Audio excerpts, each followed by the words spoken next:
नमस्कार सभी को। स्वागत है आप सबका आपके अपने YouTube चैनल पर। मैं आपके समक्ष डॉक्टर सुनीता वर्मा। बच्चों, आपके कोर्स में बुंदेली काव्य जो आ रहा है उसमें गुणसागर सत्यार्थी जी छूट रहे हैं, तो मैं गुणसागर सत्यार्थी जी के विषय में वीडियो बना कर डाल रही हूँ। आप उसको देख लीजिएगा, सुन लीजिएगा। बच्चों, आज हम बात करेंगे गुणसागर सत्यार्थी जी की। तो गुणसागर सत्यार्थी जी के विषय में बुंदेली महाकाव्य है जो, और उनके बुंदेली काव्य की मुख्य विशेषता है बुंदेलखंड की सुषमा का बखान, बुंदेलखंड की प्रकृति का मानवीय चित्रण। इस रूप में गुणसागर सत्यार्थी प्रसिद्ध हैं। इस प्रकार से यदि हम देखें तो गुणसागर सत्यार्थी के ऊपर एक प्रश्न बन सकता है कि गुणसागर सत्यार्थी के काव्य में बुंदेलखंड की सुषमा का चित्रण हुआ है या बुंदेलखंड की सुषमा का मनोरम चित्रण हुआ है, सुंदरता का चित्रण हुआ है, प्रकृति का चित्रण हुआ है। तो आप इस कथन की पुष्टि कीजिए। इस प्रकार से आपका प्रश्न आ सकता है। तो इसको उत्तर में आप लिखेंगे कि गुणसागर सत्यार्थी जी का सबसे महत्वपूर्ण स्थान बुंदेली काव्य में है, क्योंकि उन्होंने बुंदेली काव्य में रच रही रचनाओं में सर्वाधिक जो स्थान दिया वो दिया बुंदेलखंड की सुषमा को, उसकी मनोरमता को और उसके प्राकृतिक दृश्यों को। गुणसागर सत्यार्थी जो कि बुंदेलखंड में पले बड़े थे, उनके काव्य पर इसका बहुत प्रभाव पड़ा और मैथिली शरण गुप्त जी के ये साथ के निवासी थे। और अगर यूँ कहा जाए कि मैथिली शरण गुप्त जी के गांव चिरगांव में ही इनका जन्म स्थान है, मिलता है, तो इसमें कोई अतिशयोक्ति नहीं होगी। मणिकांचन शर्मा की कोख इनकी मतलब मणिकांचन शर्मा इनके माता का नाम था, और बचपन से इन्हें साहित्यिक वातावरण मिल चुका था। और जिस बच्चे को साहित्यिक वातावरण बचपन से मिल जाता है तो निश्चित ही उसमें कला, साहित्य और जितना भी प्राकृतिक मनोरम दृश्यों को लेकर के, साहित्यिक वातावरण को लेकर के, साहित्यिक वंशानुगत परंपरा सभी उनके भीतर पनपती हैं। और स्वाभाविक रूप से गुणसागर सत्यार्थी जी के काव्य में भी ये सब कलाएं हमें स्पष्ट रूप से दिखाई देती हैं। वैसे तो गुणसागर सत्यार्थी मूलतः चित्रकार हैं, लोक भाषा के, पत्रकारिता के, संगीत, नाटक इत्यादि के। कहने का तात्पर्य ये है कि लोक भाषा, चित्रकार, पत्रकारिता और संगीत में भी उनकी उतनी ही पकड़ है जितनी कि बुंदेली काव्य में है।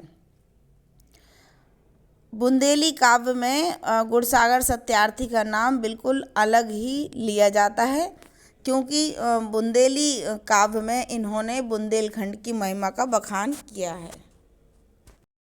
इसके उपरांत आप हेडिंग डालेंगे गुणसागर सत्यार्थी का काव्य। तो बुंदेली लोक भाषा के आरंभ में गुणसागर सत्यार्थी ने चौकड़ियाँ फागे लिखी। इसके पश्चात वे बुंदेली में नवगीतों का सृजन करने लगे और इसके उपरांत कुकरा की बांग, उफनत दूध उनकी अप्रकाशित नवगीत रचनाएं रहीं जो अत्यधिक प्रसिद्ध रहीं। बिहारी को बसकारो, बसन को प्यार, कुसैया उनकी नवीन शैली की प्रतिनिधि काव्य रचनाएं रहीं। इन्होंने महाकवि कालिदास प्रणीत मेघदूत महाकाव्य का बुंदेली में बरवे छंद में पद्यानुवाद भी किया, जो कालिदास अकादमी उज्जैन से प्रकाशित हुआ। गुणसागर सत्यार्थी ने कवींद्र रविंद्रनाथ ठाकुर की कृतियों का भी वनवास शीर्षक से अनुवाद किया तथा इनकी रचनाओं का समय समय पर आकाशवाणी तथा दूरदर्शन से प्रसारण भी हुआ है। इसके बाद हम बात करेंगे गुणसागर सत्यार्थी के काव्य की। तो गुणसागर सत्यार्थी जी का जो काव्य है वो गुरसराय के द्वारा सन 1970 में बुंदेली पुरस्कार प्राप्त हुआ। उनकी काव्य को जालौन साहित्य परिषद के द्वारा 1975 में बुंदेल बंधु पुरस्कार प्राप्त हुआ। इसके उपरांत बुंदेलखंड लोक कला विकास समिति द्वारा 1970 में बुंदेल रत्न पुरस्कार भी इनको मिला। इसके अतिरिक्त बुंदेली साहित्य परिषद द्वारा सन 1984 में बुंदेली वागीश पुरस्कार, ओरछा महोत्सव समिति द्वारा सन 1987 में केशव पुरस्कार और हिंदी साहित्य सम्मेलन प्रयाग द्वारा सन 1997 में साहित्य वारिधि पुरस्कार प्राप्त हुआ। नवोदित साहित्य परिषद के द्वारा 1998 में साहित्य मार्तंड पुरस्कार से भी वो विभूषित किए जा चुके हैं। सत्यार्थी जी की रचनाओं में और भी बुंदेलखंड के नए प्रतीकों और उपमानों की छटाओं को भी प्रस्तुत किया गया है। देखिए इनके काव्य में नए प्रतीक और नए उपमानों की छटा किस प्रकार से दिखाई देती है। वे कहते हैं, जो को और न छोर ऐसी है गैल, गैल गए चलो जात हेरो वो गलियारो। और गैल ऐसी है ना, और न छोर है, जैसे देखो चली जात है हेरो वो गलियारो। और जो ये जो गलियारा शब्द है ये उन्होंने उपमान के रूप में प्रस्तुत किया है।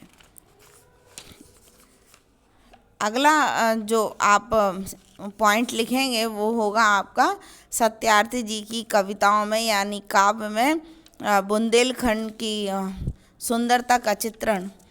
देखिए वो कहते हैं कि कुंवारी मन बगिया कोयलिया कूक रही, बिरछन ने कर लो सिंगार, झूमे नए फूलन के हार। छूर हरी खेतन में बंगरी है भांग, गंध झरत केवरे में झूम रही डांग। मतलब कितना सुंदर वर्णन किया है इन्होंने बुंदेलखंड के वन का और खेतों का, फूलों का, गरियारों का और श्रृंगारों का। इतना सुंदर वर्णन कदाचित ही किसी बुंदेली कवि ने किया हो।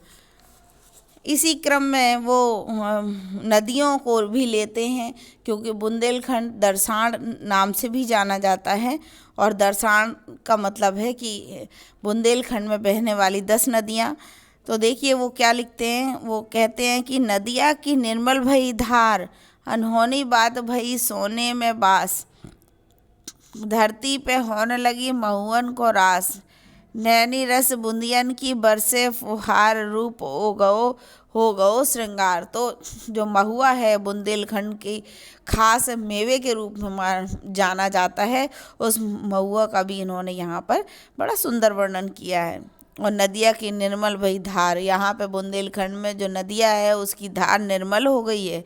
अनहोनी बात भई सोने में बाँस, जैसे सोने में बाँस हो, ठीक है, या बाँस के अंदर सोना हो, इस तरीके से अनहोनी बात हो गई। और महुअन धरती पे होने लगी महुअन को रास, नैनी रस बुंदियन की बरसे फुहार, रूप ओ गौ श्रृंगार। पी के बेर चली बहकी है चाल, महक उठी मेढ़े सब हो गई बेहाल। बुंदेलखंड की धरती पे जो मेढ़े होती हैं, खेत का जो किनारा होता है उस खेत के किनारों पे बेरी लगी होती हैं। चलते जाते हैं बुंदेलखंड के वासी, उस मेड़ों से बेर निकाल करके खाते चले जाते हैं। इसका भी उन्होंने बहुत सुंदर इसका वर्णन किया है।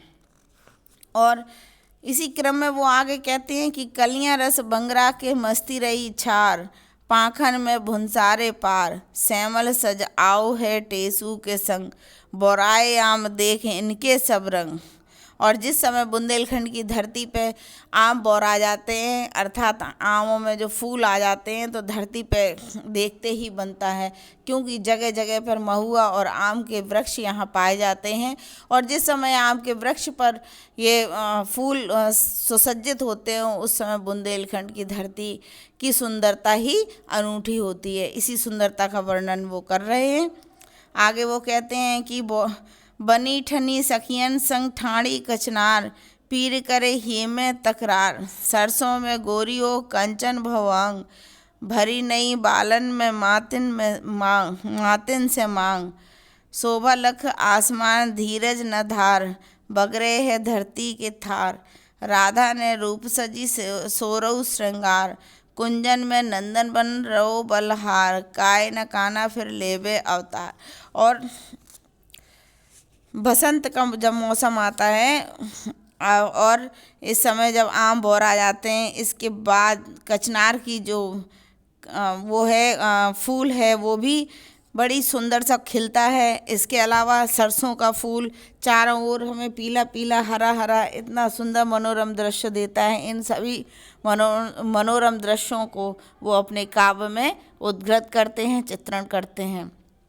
इसके बाद वो कहते हैं, धरती में इतना है प्यार, कुंवारी मन बगिया में कोयलिया कूक रही, बिरछन ने कर लो श्रृंगार, झूमे नए फूलन के हार।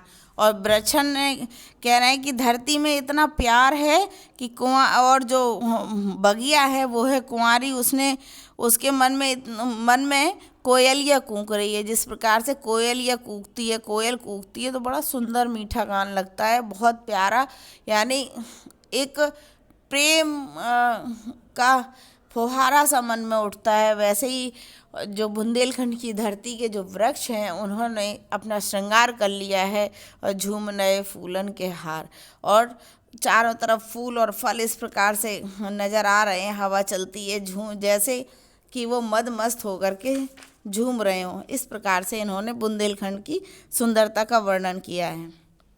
इसके अतिरिक्त वो प्रकृति को मानवीय स्वरूप भी प्रदान करते हैं, और बुंदेलखंड की जो सुषमा है यानी सुंदरता है उसको भी बहुत सुंदर ढंग से प्रकृति के मानवीकरण में चित्रण करते हैं। और प्रकृति का मानवीकरण वो होता है जिसके अंतर्गत कवि फल फूल प्रकृति और प्राकृतिक जो मिलते हैं हमें स्रोत, उनको बिल्कुल मानव के रूप में देखता है। जैसे देखो बुंदेलन की भूम, जी की सदा रही धूम, सियानी हो गई भूम तो हरदी सरसों ने दे घोरी। कह रहे देखो बुंदेलन की भूम, जैसे सदा रही है धूम, हमेशा इसमें धूम मची रही है। जब वो सियानी हो गई, बड़ी हो गई, तो जैसे बड़ी लड़की बड़ी हो जाती है और उसको क्या करते हैं, हाथों में हल्दी लगाते हैं, यानी उसका विवाह करने हेतु। तो हरदी सरसों ने दे घोरी, और जो सरसों का पेड़ है ना, ऐसा ऐसे देखने में ऐसे लगत जैसे मानो कि उनके हाथन में हरदिया ही घोर दई हो। बनरा फागुन आओ संग में टेसू लेकर रोरी, और जो बनरा है, बनरा के रूप में फागुन आ गो, रंग बिरंगे लेकर टेसू में रंग लेके, और भरी फिर है धरती की मांग, सजी फूलन से सबरी डांग। और ऐसा लगता है जैसे धरती की मांग, जो टेसू के फूल है वो लाल होते हैं ना, लाल लाल इस प्रकार से दिखाई देते हैं एक कतार में, मानो जैसे धरती की मांग भर दियो, सिंदूर से भर दियो, लाल रंग के सिंदूर से, रोरी से भर दियो उसकी मांग। और धरती की मांग सजी फूलन से सबकी डांग, और पूरी डांग, पूरा वन, पूरा जंगल, यानी जो स्थल जहाँ पर खेती नहीं हो रही उसके अतिरिक्त जो स्थान है वो सब फूलों से भरी हुई है। नई कौपर के उन्ना पैर, धीमी चलन लगी बैर, बसंती छाई है लई एड़ाई है। और बसंत के मौसम में बहुत सुंदर सुंदर फूलों का यहाँ वास होता है। देखो बुंदेलन की भूम, जी की सदा रही धूम, और ऐसी बुंदेलन की भूम है जो सदा इसकी धूम रही है। मऊअन तरे बड़े भुनसारे, मोतियन चैक पुराए, और भई सुहागन धरती बिरछा बहुतई मोद मनाए। आम की डारन फूले बोर, नसीली खुशबू जिनमें और, नीम ना आखत बगराए, करौंदा अतरदन ले आए। कितना सुंदर वर्णन किया है। तो उनकी जो ये बुंदेलखंड की वृक्ष हैं, पेड़ हैं, पौधे हैं, फल हैं, फूल हैं, ठीक है, जंगल हैं, और ये कटीले पहाड़ हैं, बेर है, महुआ है, उन सभी का चित्रण ये अपने काव्य में करते हैं। तो यदि प्रश्न आता है आपका तो आप इसी प्रकार से अपने उत्तर को लिख दीजिएगा। धन्यवाद, नमस्कार।